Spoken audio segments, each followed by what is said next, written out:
All right, now we're on part 2 of anaerobic metabolism, bioenergetics. So let's get started. So here we're going to talk about reactions, enzymes, and the ATP-PC system. So starting with enzymes, let's just kind of go over what are enzymes. So protein molecules that facilitate a chemical reaction. What does facilitate mean? That means to make an action or a process easier. So it makes it easier, or it also makes it faster. So enzymes facilitate the reaction. They make them easier and faster to occur. How do they do that? By lowering the energy of activation, which is the energy required for that reaction to take place. So let's look at this graph down here. We see potential energy on the y-axis and then progress of reaction, or progress. So progression, so how long does it take to happen? So we see over here, this arrow, or this kind of space underneath the curve, is the activation energy. Means that's what's needed for the reaction to take place.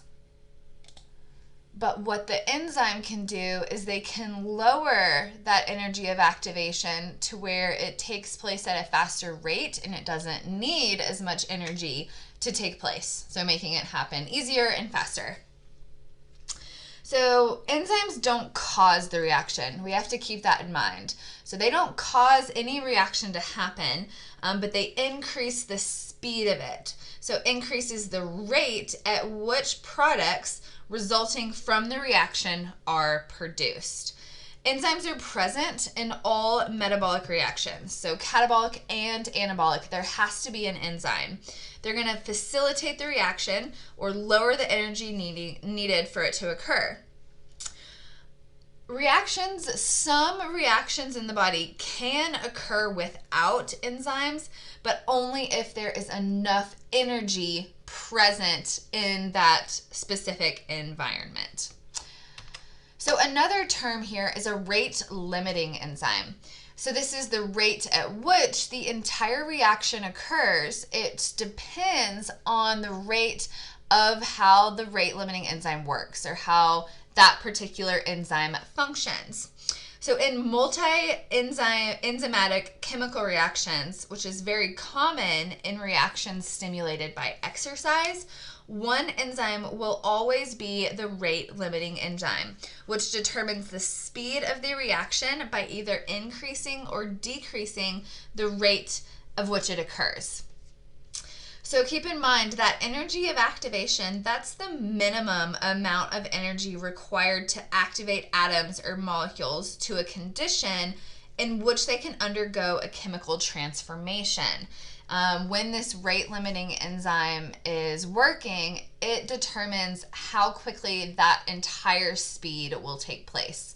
So if there's multiple steps that have to occur, the entire rate of that process is determined by the rate-limiting enzyme. And we'll talk about the rate-limiting enzyme for certain reactions, I think in part 3. Okay, so enzyme substrate complex. So this is talking about a concept called the lock and key concept, and it has to do with these unique 3D shapes that are kind of exist in the body. So similar to all molecules, enzymes also have a unique 3D shape that allows for molecules or substrates to fit together and adhere to the enzyme, similar to a lock and a key. And after that reaction is completed, the product will then disassociate from that enzyme. So substrates fit in these little indentions in the enzyme, again, lowering the energy of activation so the reaction can take place at a faster rate. So we look here and we see these are two substrates in the body. So it could be food, it could be something else, hormones. So they're going to combine with this enzyme right here, and this is the active site. You can see that only those two shapes can fit into those indentions. So they're going to fit in, and when they do that, they're going to bind together and form a product. So we have substrates that bind together with the enzyme complex, and then they form this product, and then they dissociate and leave as the product themselves. So the binding of the substrate to the enzyme causes a change in the distribution of electrons in the chemical bond. And this causes the reactions which lead to a new product. As you can tell, only the correct fit will react. Enzymes specifically react only to a very few similar components. So it's kind of like a puzzle, or again, a lock and a key. So let's give an example of this. We know it's used in both anabolic and catabolic reactions. So this could be two amino acids right here combining together with an enzyme, and it forms a whole protein. So it's amino acids, and they go through a reaction, and now they form a larger protein that can be used in, let's say, muscle tissue in the body.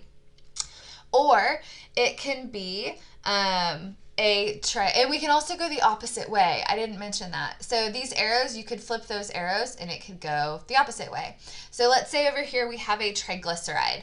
So a triglyceride will combine here, and then it will split apart and dissociate as the split pieces.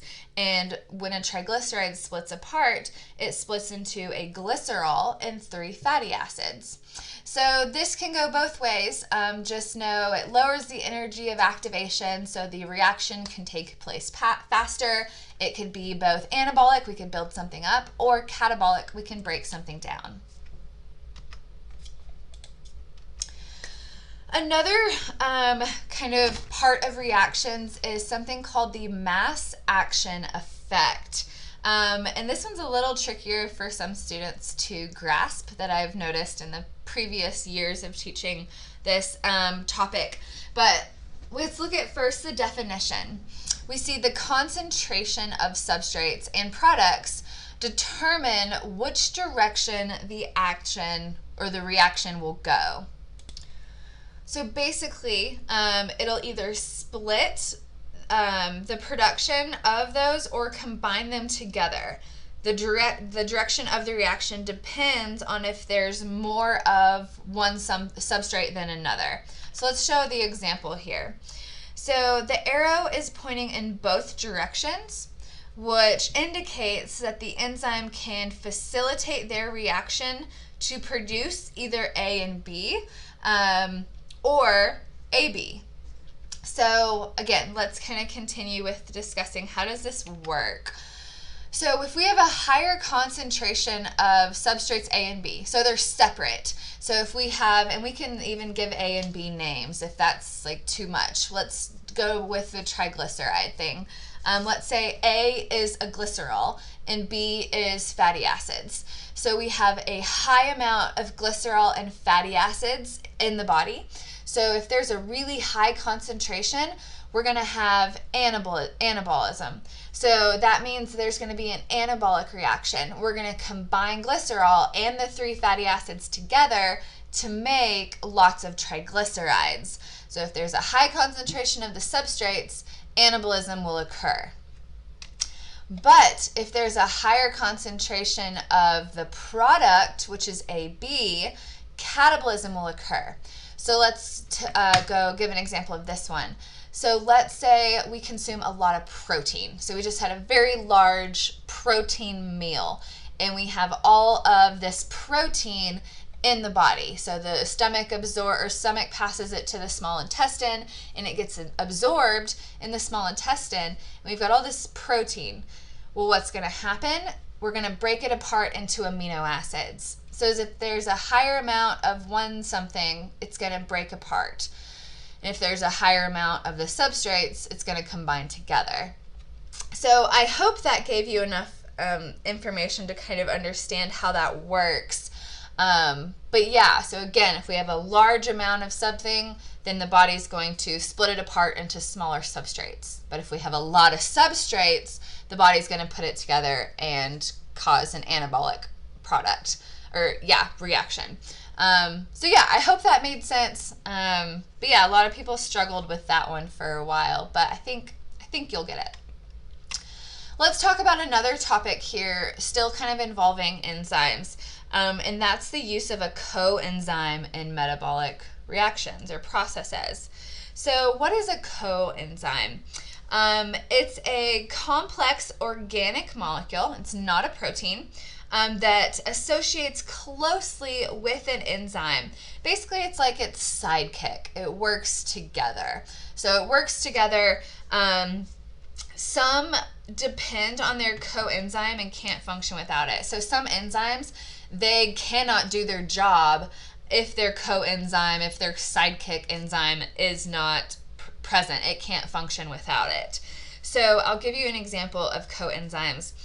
B vitamins, so like the B6, B12s that we consume, those are coenzymes for many of the enzymes involved in macronutrient metabolism. So if B vitamins are not present, metabolism actually has been shown to slow down.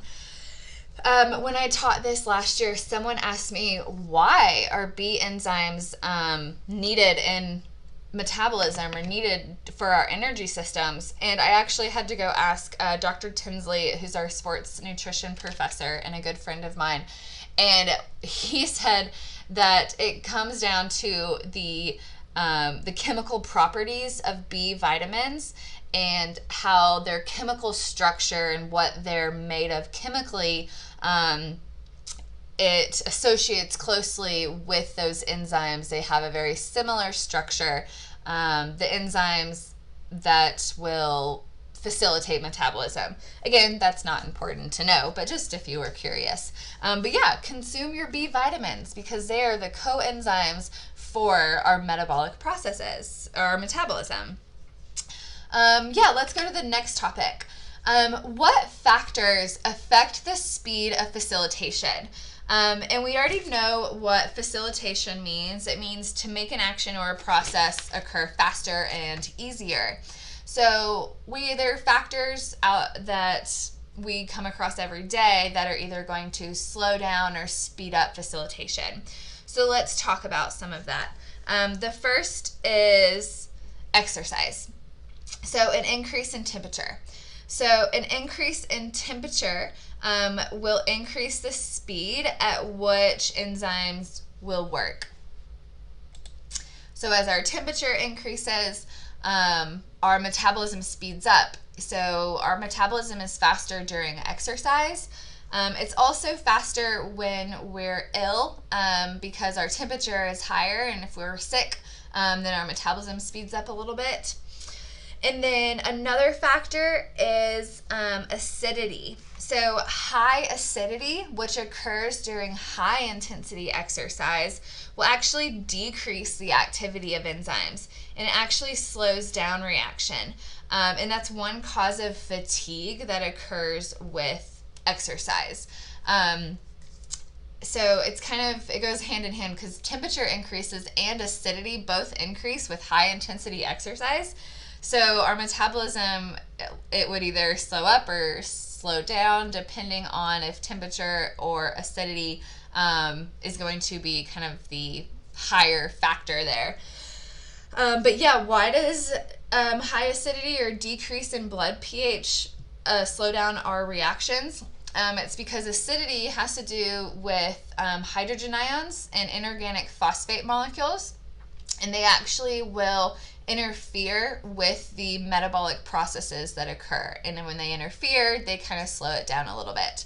But yeah, so those are kind of the two main factors, is temperature and acidity. Okay, first, this video is a YouTube video down here, and it's about 5 minutes long, and it talks about enzymes.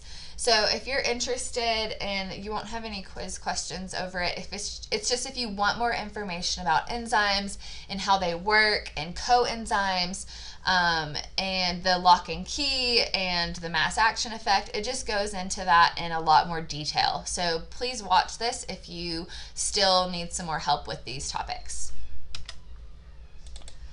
Okay, the next topic is ATP. So I've already mentioned a lot about ATP and energy, but let's define it a little bit more. So it's an organic chemical molecular unit of currency. So it is how the body functions. So every reaction in the body needs ATP, and there's a high amount of ATP present.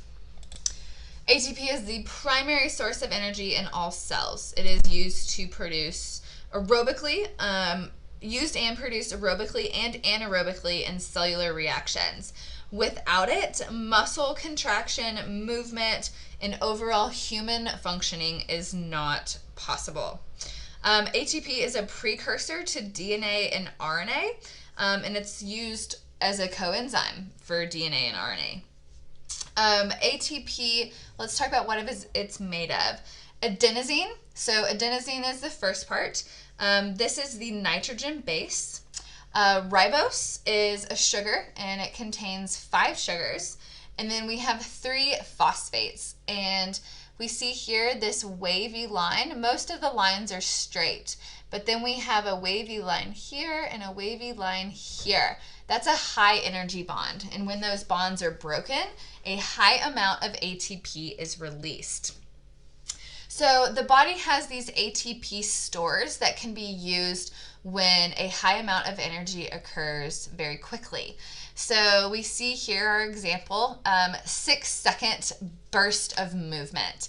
It can be a 6-second sprint, or jumping for 6 seconds, or doing anything really rapid, any rapid movement for 6 seconds. We have ATP stored in our muscle cells, and that's the first form of energy that the body turns to. We don't have to start a system. We don't have to start any reactions. We just pull that ATP out of the muscle cells, and the muscle cell uses that. So that's about the first 6 seconds or so of high intensity activity. Let's talk about ATP more, about how do we build ATP or make it, and then how do we break it down. So we already know about exergonic versus endergonic reactions. Exergonic is a catabolic reaction, which yields energy, and then endergonic is an anabolic reaction, which needs energy to build something up. So ATP hydrolysis, which we know is the breakdown, breaking it down into its original form, which we just learned about on the last slide. We have energene and phosphate, and then we also have a associated hydrogen. We use energy during exercise, so we have to break down ATP constantly, and it breaks it down into ADP and then another phosphate and a hydrogen. And then formation, we need energy to combine those products back together to make an ATP that we can use later for energy. ATP is recycled, so it's not destroyed.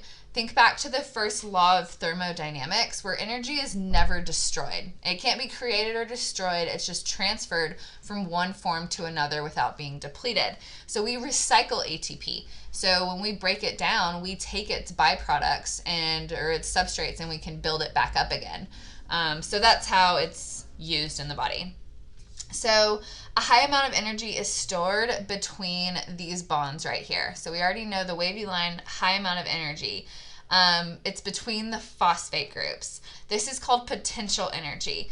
It's released and used when exercise bonds are broken. So when we yield, or when we go through a catabolic reaction and break ATP down, you see here there's still one wavy bond in the ADP, but we've broken one of them. So there's 2 bonds. One still exists after the breakdown, and then this bond right here was broken, and that broken bond is where we get most of the energy when we exercise. So ATP yields energy. ATP yields energy when broken down. So we've already got that. And then ATP requires energy to be produced. So yeah, this video here at the bottom, I'm also not going to show it, but it's, again, just about ATP. So if you want to understand a little bit more about the science and chemistry behind ATP, it's a neat video for you to watch. So go ahead and do that if you need some more information there. Continuing with ATP, we already know most important energy molecules in cells, product of both aerobic and anaerobic metabolism. So this picture here now shows an enzyme. So ATPase, this is going to be the enzyme that facilitates this reaction. It speeds it up. So it speeds it up and it makes it easier to occur. So this whole process is driven by the mass action effect. With enzyme-mediated reactions, the rate of product formation is greatly influenced by the concentration of the reactions. When ADP and inorganic phosphate combine together to make ATP, we also need a hydrogen ion, which will reduce acidity in working muscle. But if more ATP is used than produced, there is an increase in acidity, a decrease in blood pH. But if ATP use is balanced with ATP production, then no acidity occurs. So let me kind of sum that up. With breaking down energy, or breaking down ATP, that's hydrolysis. We break it apart right here.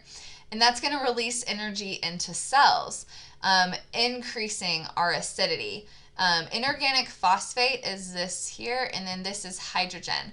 The accumulation hypothesis is when there's an increase in acidity in the cells due to high amount of ATP breakdown with high intensity exercise, and we can't clear the ATP fast enough. It's where phosphate and hydrogen accumulate in the working muscle due to rapid ATP hydrolysis to fuel exercise. This contributes to fatigue and the inability to maintain high intensity exercise. So this hypothesis is one reason why we can't exercise at high intensity for very long. So if I asked you to sprint as fast as you can and do it as long as you can, there'd only be so long that you can sprint at high intensities. And this is one reason, is because your muscles get really acidic. And this is the burning sensation that we feel. We feel like a burning sensation in our muscles. And that burning is due to the increase in acidity of ATP breakdown, because we're using the ATP for energy, but it is causing acidic muscles. But when, let's say we take a break, like let's say we sprint for 20 seconds as fast as we can, and then we take a break for, let's say another 10, 20 seconds. During that rest period, all of this hydrogen and inorganic phosphate is now being used to make more ATP. And so it's clearing it away. That's what I said earlier. When ADP and inorganic phosphate combine together, they need that hydrogen, and that actually reduces the acidity in our muscle.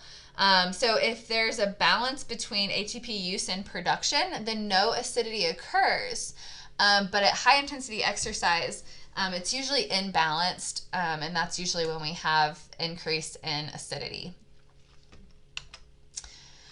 All right, so that was ATP. Now let's talk briefly about the systems, and we're just going to talk about the first energy system in a second, but let's go over what they are. So ATP-PC system is the first one that we're going to start with, and we're going to talk about ATP and creatine phosphate and how we can use those fuel sources to give us energy for really high intensity activities, like a 100-meter sprint. So sprinting as fast as we can for 100 meters, short time frame. Glycolysis is the next energy system, but that'll be discussed in the next video. And that's going to be the breakdown of carbohydrates, so glucose and glycogen, to make more ATP. So it's the use of carbs. And then oxidative metabolism, and my example here was the 400 or the 800. So probably about 400, 800, we start to use glycolysis. And when we start to use glycolysis, we have to use carbohydrates. And then my example here is running a marathon, or running actually just anything longer than about 3 to 5 minutes.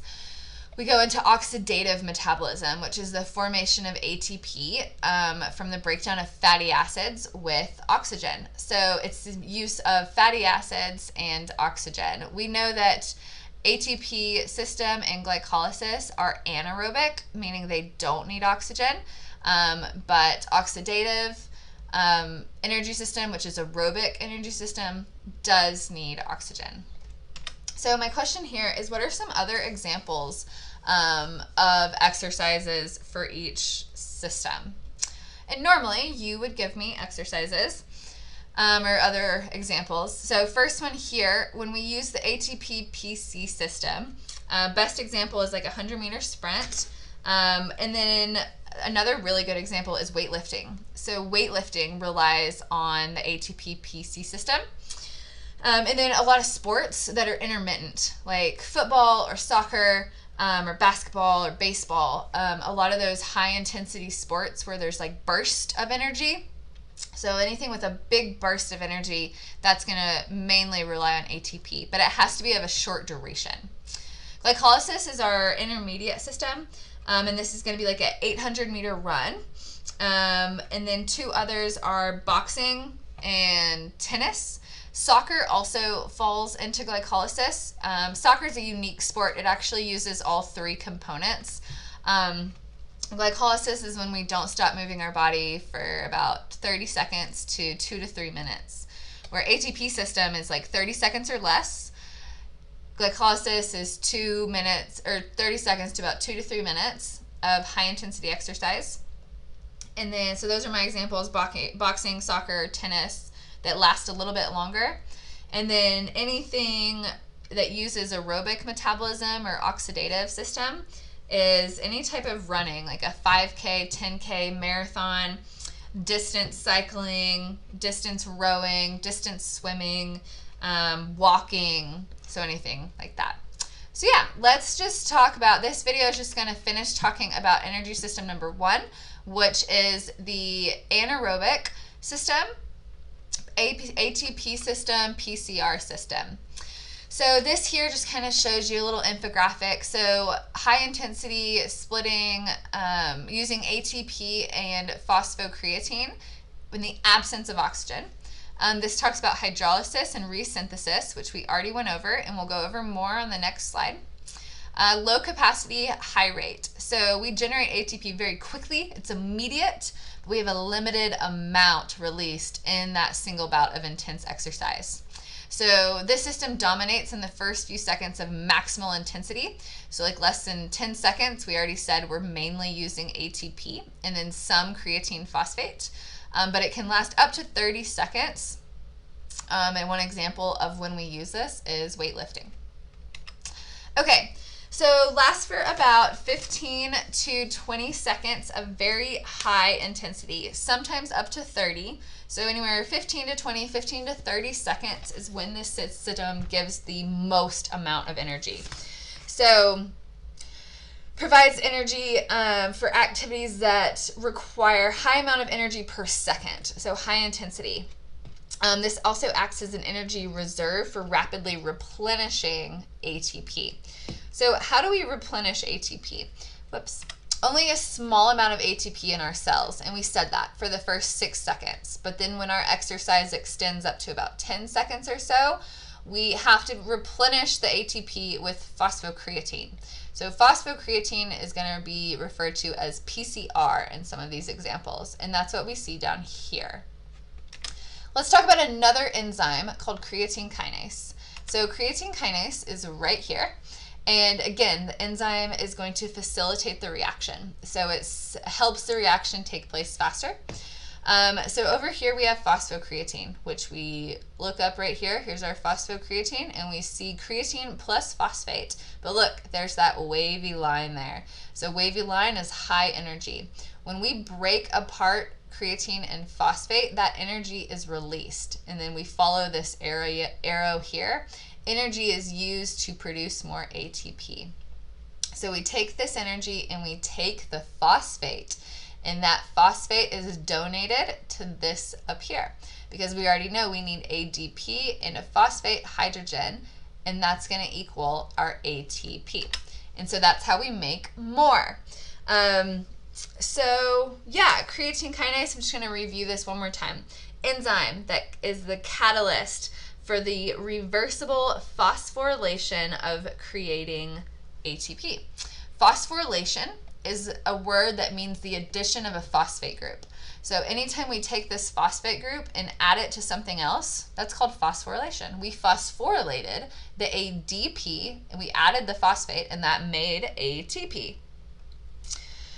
So there's some amino acids, and amino acids are used to produce creatine kinase, and that's where it comes from. It comes from, or it produces it in the kidneys and the liver, and then it's transported to the skeletal muscle in the brain. So creatine kinase is made by amino acids. It's produced in the kidneys and the liver, transported to skeletal muscle. Creatine kinase is highest in our largest fibers and our strongest fibers. So our largest, strongest fibers have more more creatine kinase in them. Creatine kinase is also present more so in males, and then also in weightlifters. So male weightlifters have the highest amount of creatine kinase in their muscle cells, their muscle fibers. Creatine kinase, this enzyme, is also measured in blood tests, and it helps to monitor muscle damage and heart attacks. So it exists in our muscles, and it can leak through the muscles, and it can determine if our muscles are severely damaged, and then it can also determine if we have any heart issues as well. So kind of interesting. But yeah, that's about creatine kinase. So again, creatine kinase is the enzyme, and we need phosphocreatine because we need the phosphate, and creatine kinase breaks apart phosphocreatine and donates that phosphate to the ADP to make more ATP. Now we have more energy to exercise for up to 20 seconds or so. But both of these sources, both these stores deplete very rapidly. So these intermuscular stores, they're stored in our muscle. The stores are small and depletion is fast. This is another cause of fatigue. This is called the depletion hypothesis. We already said there's an accumulation hypothesis. Now here is the depletion hypothesis. So this is another cause of fatigue. So why do we fatigue quickly? Because we lose our energy stores. So let's kind of look at this. Let me just give you some numbers first. Skeletal muscle concentrations of creatine phosphate are 4 to 6 times greater than ATP. So PCR, or creatine phosphate, we have about 80 to 85 mmOLs per kilogram of muscle, where with ATP we only have 20 mmOLs per kilogram of muscle. Another, maybe a better way to explain how much we have about 80 to 100 grams of ATP in the body, and 320 to 400 grams of creatine phosphate. So a lot more creatine phosphate. This graph here is not showing you the total value, but a percent of your rested value. So percent of rested, we're looking at percentage, we're not looking at absolute values there. Another fact is ATP concentrations only deplete slightly, and you can see the blue. They don't deplete all the way, like creatine phosphate depletes almost to zero. ATP may deplete up to about 30%, but no less than 30%, because all cells use ATP, not just cells for exercise, but like cells for like breathing and brain function, and digestion and blood flow. So everything in our body uses ATP. That's why it doesn't deplete all the way. But yeah, depletion occurs very quickly. So this is looking at about 14 seconds. We've depleted almost all of our energy stores. And this is at like extremely high intensity, like the highest intensity that you can exercise at. After about 14 seconds of that, we've depleted almost all of it. So depletion in ATP due to short but high intensity exercise, it requires a recovery period. So how do we get all this back? Resynthesis of ATP occurs in about 3 to 5 minutes, but we never deplete 100% depletion. We still have a reserve left over. So after about 3 to 5 minutes, we'll have it all back. But within seconds of rest, the body starts getting your ATP back. It starts producing more. So the second you stop high intensity exercise, and let's say you stop or you start walking or you stand or you sit down, your body starts replenishing those stores. That's the aerobic recovery period. Creatine phosphate takes a little bit longer, about 5 to 8 minutes to get 100% back, but we did deplete all the way. So it takes a little bit longer to get it back. So yeah, that's the depletion hypothesis. That just shows you how our energy sources deplete really quickly. But when we rest, so a lot of sports involve high intensity, short duration activities like contraction burst, followed by a few minutes of lower intensity recovering. So interval training is one where you do like 30 seconds on, 10 seconds off, or 2 minutes on, 30 seconds off. And then also a lot of sports like football. How long do plays in football last? Not very long, up maybe like the most like 12 seconds, more probably less than that, like 10 seconds or less. And that's high intensity for like that 10 seconds. And then you rest until the next play occurs. Same with baseball. The play occurs and then everybody rests until the next batter comes up. Same with basketball. Basketball is a little bit more high intensity where it goes on a little bit longer than that 15-second mark. But you probably get the picture at this point. We deplete ATP quickly and we have to have some sort of walking, sitting, standing break to get that the fuel back. All right, so last slide of part 2 is running speed and race duration. So this looks at the Olympic Games in 1964. So we have time in seconds, and then we have distance in meters. So this is our speed too. So we have our speed over here. And so how long does it take to run these events? So over here, we have 100 meters. So this was the record in 1964. So our record 100 meter for about 10 seconds. And look how fast we're running. We're running extremely fast, but then once we go past that like 20, 50 second mark, look at this rapid decline in our speed here. So now 1,000 meters, running like a mile or so, or up to, 3 miles around this range right here. And then look at our marathon, even slower.